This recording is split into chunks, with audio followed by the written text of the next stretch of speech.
Making this video to explain your students' mark on midterm and also give you a understanding of how your student is graded within my class.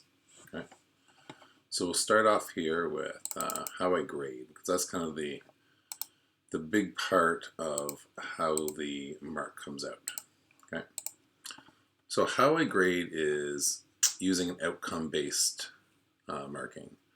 What outcome-based marking is I grade what the students can do and their abilities compared to what they can produce for me. Okay, so the easier the skills, the lower the grade. So the base skills are emerging understanding and approaching standard. Then as the student gets more skilled, reach standard, exceeded standard, and mastery. Okay, so I will go through and so what I've done is I've created 10 outcomes. So the 10 parts of the course have been broken up into 10. Numbers, algebra, powers, measurement, relations, lines, financial literacy, data, coding, mathematical process. And all of these correlate with the curriculum for the grade 9 course. And all these have been broken down to base skills to higher end skills. So if we use algebra, for example, and I'll give you some examples here. The 55% level, I can create simple expressions, generate relationships, I can compare algebraic equations, I can solve one-step equations. So if I show you like a simple one-step equation would be something like this. 2x equals 10. And if the student can go, okay, I gotta divide this by 2, and x equals 5, that would be an example of this skill right here. Okay? And then the skills get a little harder. Okay? The 65% level says I can simplify algebraic expressions and apply order of operations in collecting like terms, and I can solve two-step equations. So the example of a two-step equation might be this: 2x plus 10 equals 30. Then the student have to move that over. 2x equals 30 minus 10, and then solve from there. Oh, now my computer's getting slow. I have an older computer at home, so sometimes my writing pad gets a little wonky. And then solve from there, so x equals 10. Okay? And that's the example of this skill. And then it goes up a little further. Okay? This one has distribution. So a question, these questions might look like this. 2 bracket x plus 3 equals 4 bracket x minus 2. And the students have to distribute in and then rearrange. Okay? And then this one here, the next level is algebra with fractions. So it may be something like this. And these are just examples of these questions. There may be something a little more difficult within these sections as well. So these are you can see the example of an easier skill which keeps getting bigger and bigger and bigger. And in order to do this last skill, they have to possess these skills below. Okay, and that's just an example of the algebra section of it. Now within this, there's collecting like terms, there's verifying solutions, there's multiplying monomials, and so on and so forth within here.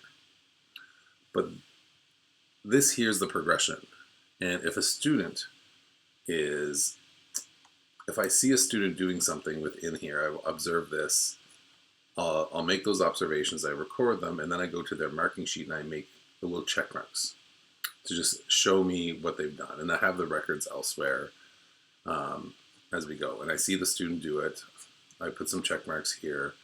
Now, when we've done tests, I've marked that in purple, I believe, on your sheet.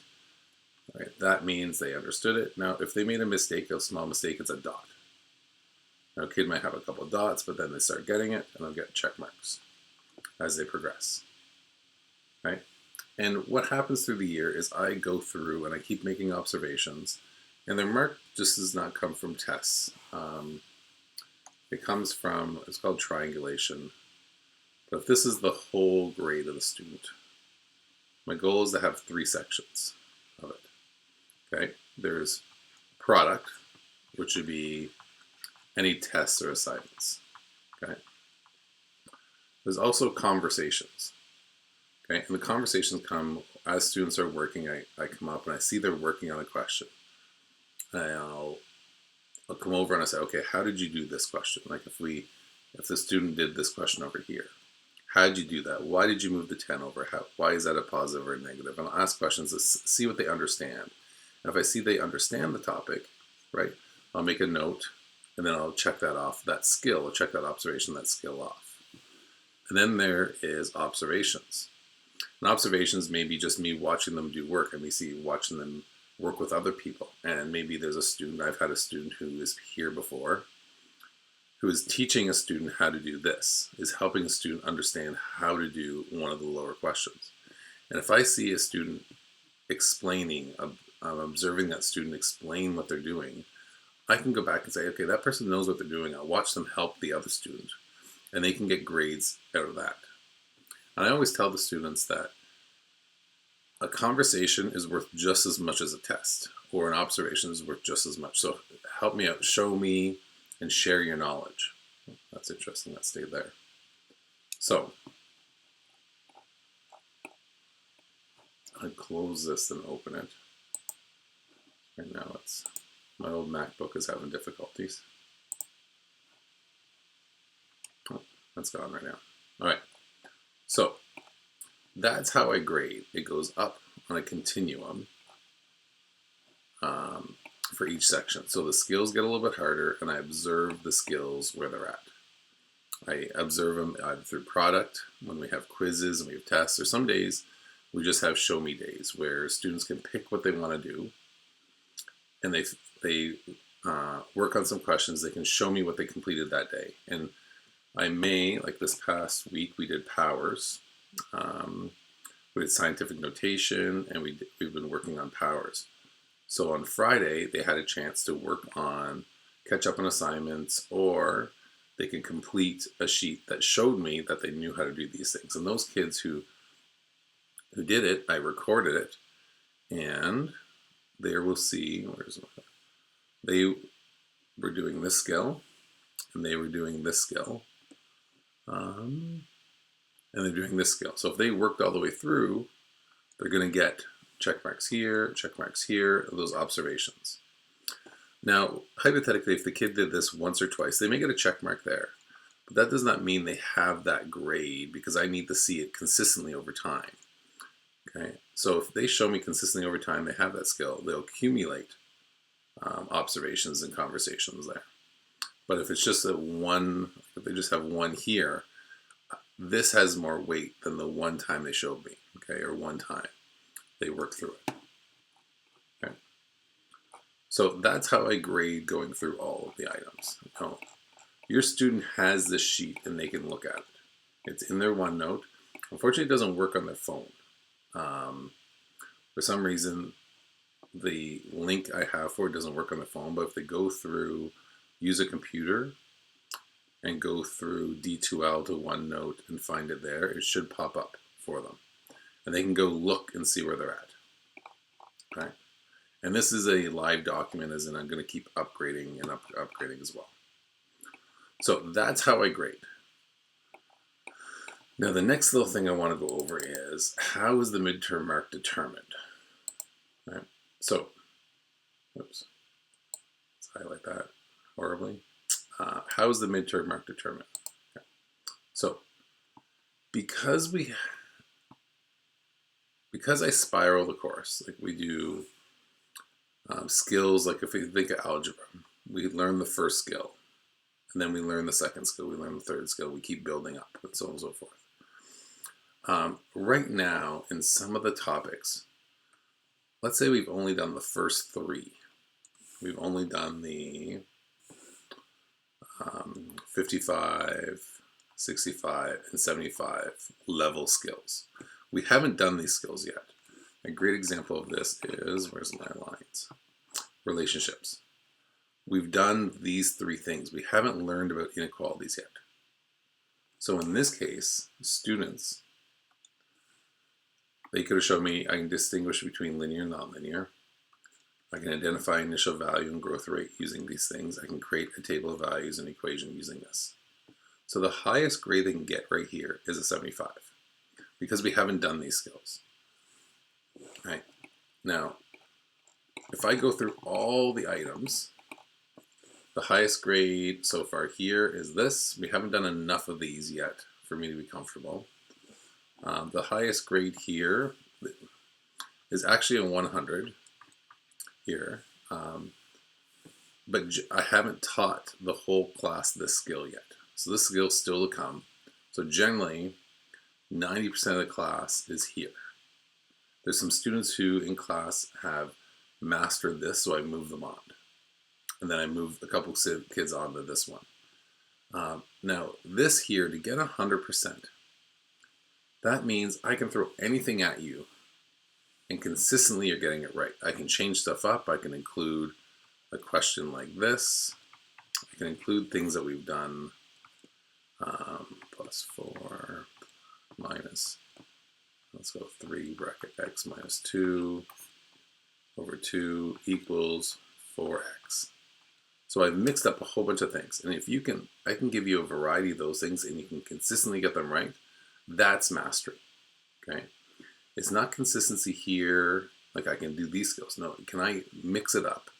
And can I throw anything at you at any time and you're consistently coming back with proper answers? That's a mastery. So that's a 100% student, okay? But generally, I've only taught up to here, the whole class up to here. Actually, next week we're doing this. With powers, I've only really expressed up to here, although there are some students who have taken on a higher level, and even yesterday, I gave some higher level questions for students to do. This one here, we've really only concentrated up to here. So the highest mark there, we had 75 here. We had 75 here as well. For financial, we're here. Once again, we're here. So you see, we've built our way up through the course, and we're at the standard here. Coding, we are down here. Although this week, we just did these things here. We just did these two things here. So they've been able to upgrade their marks since, but not before. And then mathematical process, we're here. So if those are all the highest marks, where's my pencil? If I were to add those up, where's the sheet? At the maximum you could get, like if you were perfect with everything. So 75 for the first section, let's say we got 90, 75.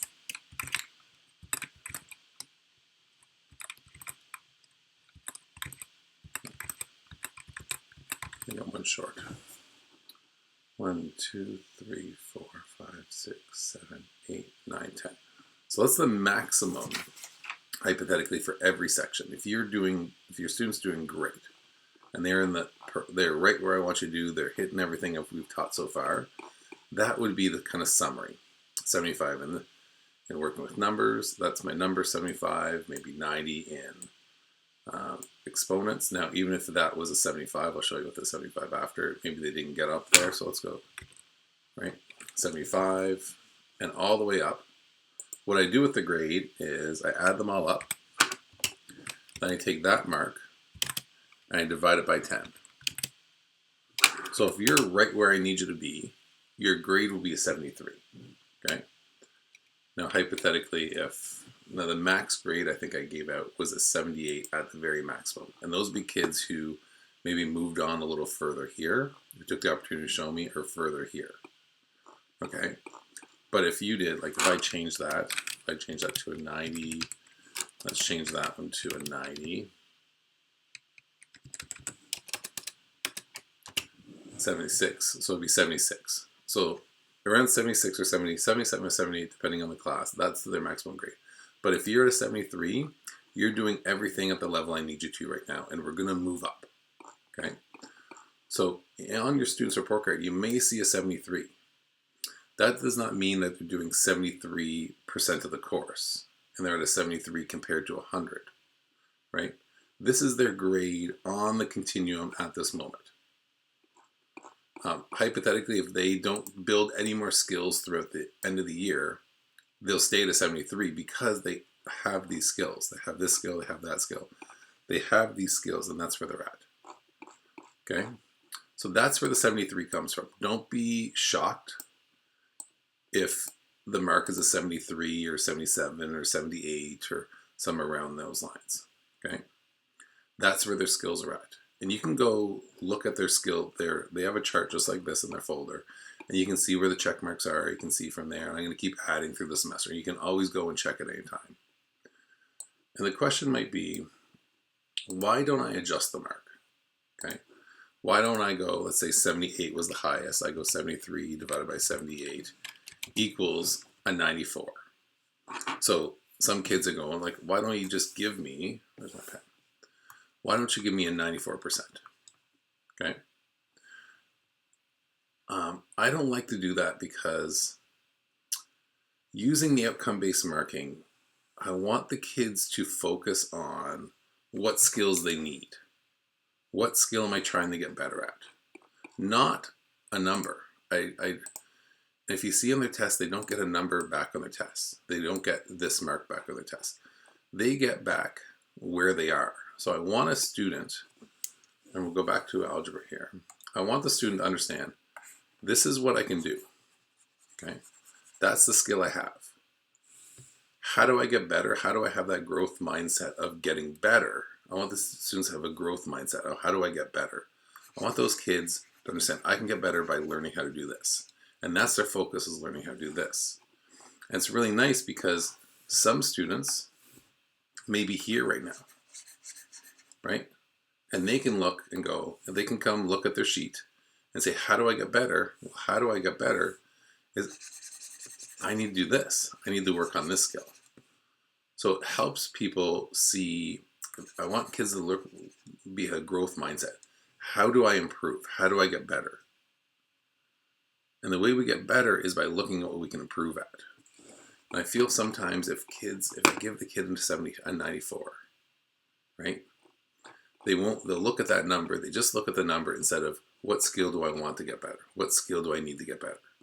That's what I want kids to look at, is how do I get better at this? That's about a ghost thing going on. So this is the mark they're getting is their true grade overall of their progression through the whole course. Okay. And that's what I want them to look at, is how can I get better? How can I improve this? What skills do I need to acquire? What do I need to work on? Okay. If you have a student who's applying for a course that they're going to, I know I have one student who's applying to go to a course where we're going to look at their midterm mark. I've communicated with that student and they're going to phone. I already contacted the person who's supervising and told them, hey, give me a call, or if this question comes up, I'll show you why this grade is such. Okay. So that's why I grade like this. I like it because it shows the kids exactly what they need to do to get better. A lot of times kids are like, how do I get a better mark? And the teachers are like, well, do better on tests or concentrate harder. This is very obvious. How do I get a better mark? If you're here, and I can make comparisons using unit rates, I need to move up and I need to work on solving involving rates and percentage and proportions and move those skills up. Okay. So hopefully that helped out. If you have any questions, please email me. Besides that, have yourself a great day.